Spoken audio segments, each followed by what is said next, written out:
Result of the success. She had been dismissed towards the end of the winter. The summer passed, but winter came again.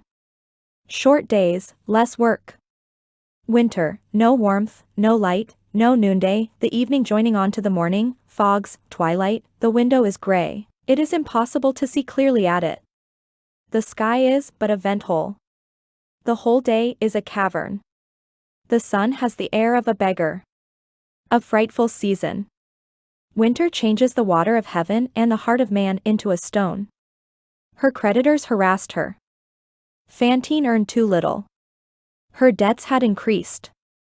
The Thénardiers, who were not promptly paid, wrote to her constantly letters whose contents drove her to despair, and whose carriage ruined her. One day they wrote to her that her little Cosette was entirely naked in that cold weather, that she needed a woolen skirt, and that her mother must send at least 10 francs for this. She received the letter, and crushed it in her hands all day long. That evening she went into a barber's shop at the corner of the street, and pulled out her comb. Her admirable golden hair fell to her knees. "What splendid hair!" exclaimed the barber. "How much will you give me for it?" said she. 10 francs. "Cut it off." She purchased a knitted petticoat and sent it to the Thénardiers. This petticoat made the Thénardiers furious. It was the money that they wanted. They gave the petticoat to Éponine. The poor lark continued to shiver. Fantine thought, "My child is no longer cold. I have clothed her with my hair." She put on little round caps, which concealed her shorn head, and in which she was still pretty. Dark thoughts held possession of Fantine's heart.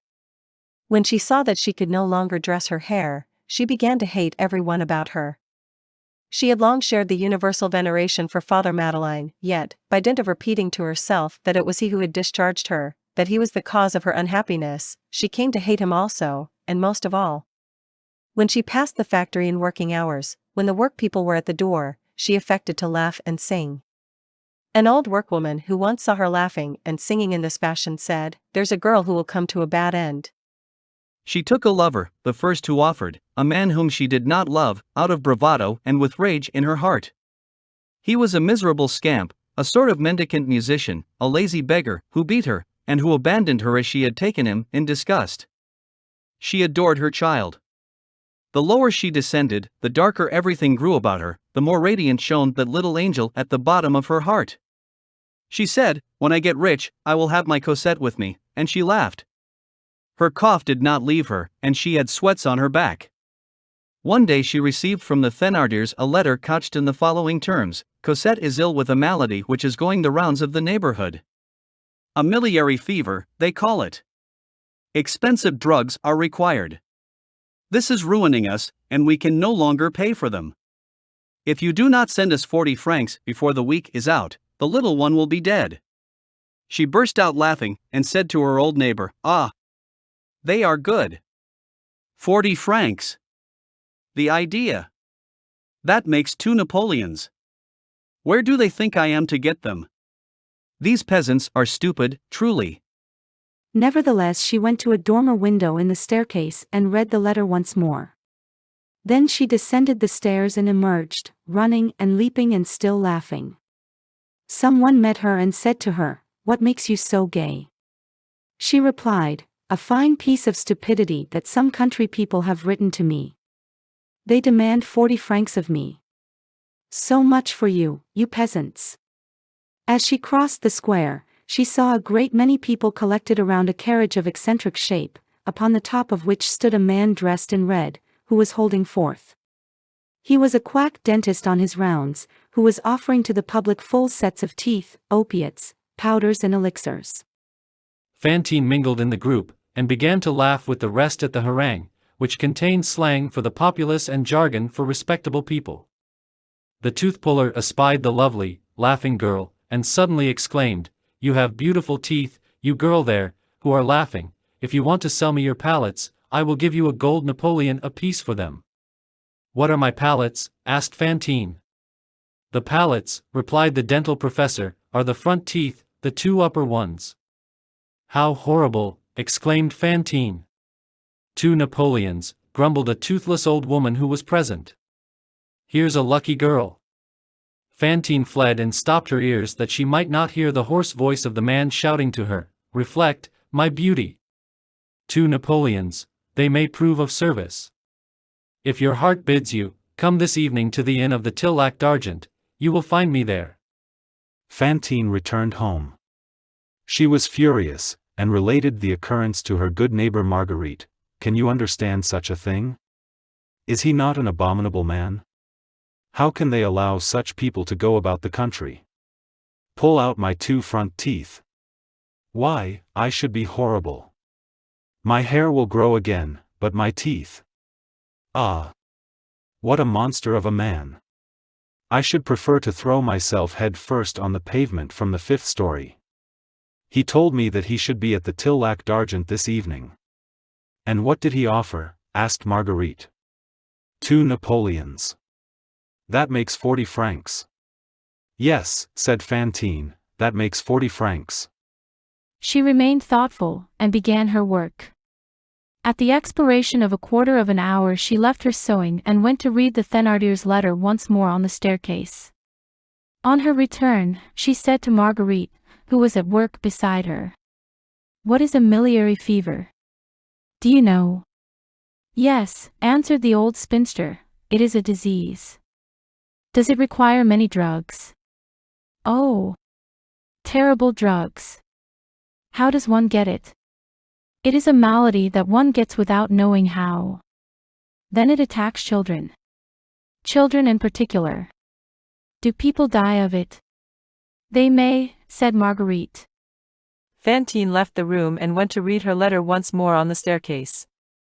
That evening she went out, and was seen to turn her steps in the direction of the Rue de Paris, where the inns are situated. The next morning, when Marguerite entered Fantine's room before daylight, for they always worked together, and in this manner used only one candle for the two, she found Fantine seated on her bed, pale and frozen. She had not lain down. Her cap had fallen on her knees. Her candle had burned all night, and was almost entirely consumed. Marguerite halted on the threshold, petrified at this tremendous wastefulness, and exclaimed, "Lord! The candle is all burned out. Something has happened." Then she looked at Fantine, who turned toward her head bereft of its hair. Fantine had grown 10 years older since the preceding night. "Jesus," said Marguerite, "what is the matter with you, Fantine?" "Nothing," replied Fantine. "Quite the contrary. My child will not die of that frightful malady, for lack of succor. I am content." So saying, she pointed out to the spinster 2 Napoleons which were glittering on the table. "Ah! Jesus God," cried Marguerite. "Why, it is a fortune. Where did you get those Louis d'Or?" "I got them," replied Fantine. At the same time she smiled. The candle illuminated her countenance. It was a bloody smile. A reddish saliva soiled the corners of her lips, and she had a black hole in her mouth. The 2 teeth had been extracted. She sent the 40 francs to Montfermeil. After all, it was a ruse of the Thénardiers to obtain money. Cosette was not ill. Fantine threw her mirror out of the window. She had long since quitted her cell on the 2nd floor for an attic with only a latch to fasten it, next the roof, one of those attics whose extremity forms an angle with the floor, and knocks you on the head every instant. The poor occupant can reach the end of his chamber as he can the end of his destiny, only by bending over more and more. She had no longer a bed, a rag which she called her coverlet, a mattress on the floor, and a seatless chair still remained. A little rosebush which she had dried up, forgotten, in one corner. In the other corner was a butter pot to hold water, which froze in winter, and in which the various levels of the water remained long marked by these circles of ice. She had lost her shame, she lost her coquetry. A final sign. She went out, with dirty caps. Whether from lack of time or from indifference, she no longer mended her linen. As the heels wore out, she dragged her stockings down into her shoes. This was evident from the perpendicular wrinkles. She patched her bodice, which was old and worn out, with scraps of calico which tore at the slightest movement. The people to whom she was indebted made scenes and gave her no peace. She found them in the street, she found them again on her staircase. She passed many a night weeping and thinking. Her eyes were very bright, and she felt a steady pain in her shoulder towards the top of the left shoulder blade. She coughed a great deal. She deeply hated Father Madeleine, but made no complaint. She sewed 17 hours a day, but a contractor for the work of prisons, who made the prisoners work at a discount, suddenly made prices fall, which reduced the daily earnings of working women to 9 sous. 17 hours of toil, and 9 sous a day. Her creditors were more pitiless than ever. The second-hand dealer, who had taken back nearly all his furniture, said to her incessantly, "When will you pay me, you hussy?" What did they want of her, good God? She felt that she was being hunted, and something of the wild beast developed in her. About the same time, Thénardier wrote to her that he had waited with decidedly too much amiability and that he must have 100 francs at once, otherwise he would turn little Cosette out of doors, convalescent as she was from her heavy illness, into the cold and the streets, and that she might do what she liked with herself and die if she chose. 100 francs, thought Fantine.